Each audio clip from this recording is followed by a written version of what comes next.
que, por conseguinte, não precisaríamos, não viveríamos situações constrangedoras de outros países do mundo, onde o conflito racial marcou durante um largo período de sua história as relações entre homens e mulheres. É importante dizer que esse discurso, essa tese, ela sofreu contestação do ponto de vista, né,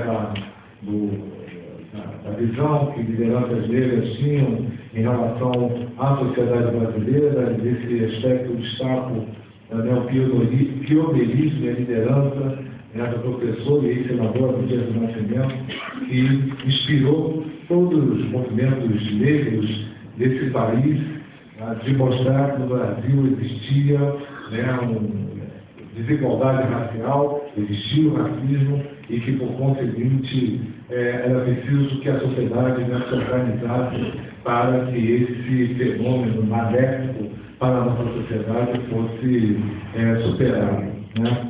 Quero dizer que é importante a gente dividir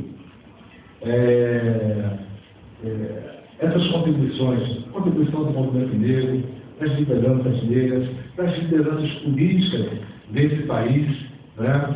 Porque a história não começa efetivamente há 5 anos atrás, quando a CPI foi criada.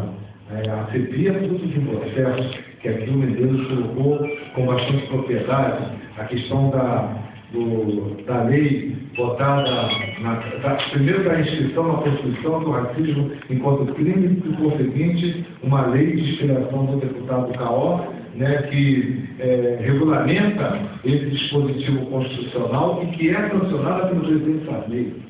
É importante a gente citar os personagens, suas contribuições nesse processo que a gente vive no nosso dia a dia. Mesmo o presidente Sarney, que cria a Fundação Cultural Palmares, que é o primeiro instrumento que finaliza nesse caminho da promoção da igualdade racial no Brasil. É importante se situar que até 1995 a questão da desigualdade racial não era objeto de registro na ONU. O Brasil, ao contrário, era visto como um país da democracia racial. E foi o presidente Fernando Henrique Cardoso que enviou um relatório ao organismo de combate à desigualdade da ONU, CERD, situando que no Brasil existia desigualdade racial e, mais do que isso, e que caberia ao Estado brasileiro superar essa situação. Então, eu quero colocar com isso que essa questão da promoção da igualdade racial é uma política de Estado, não pode ser uma política de um segmento político, não pode ser uma política de um governo, é uma política do Estado brasileiro. E assim é que ser discutida, para que nós possamos superar situações eminentemente desagradáveis que ainda as estatísticas mostram em nosso país. Entre os brancos, 14% são pobres. O número são pobres, questão da pobreza. O número sobe para 33% entre os negros. A renda per capita mensal do trabalhador negro equivale a metade da renda per capita do trabalhador branco. O desemprego em 2008 foi de aproximadamente 5% entre os homens brancos, 7% entre os homens negros, 9% entre as mulheres, questão de gênero também, e 12% entre as mulheres negras, né?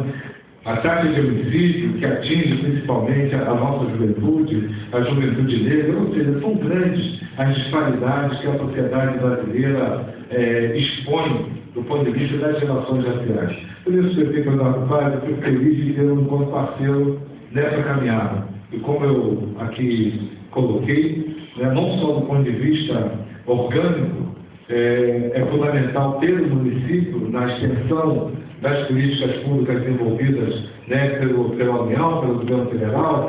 A saúde, nós não teríamos um SUS, né, se não tivesse a participação do município, que prevê a descentralização da ação das contratações de política de saúde, a questão da educação e a questão da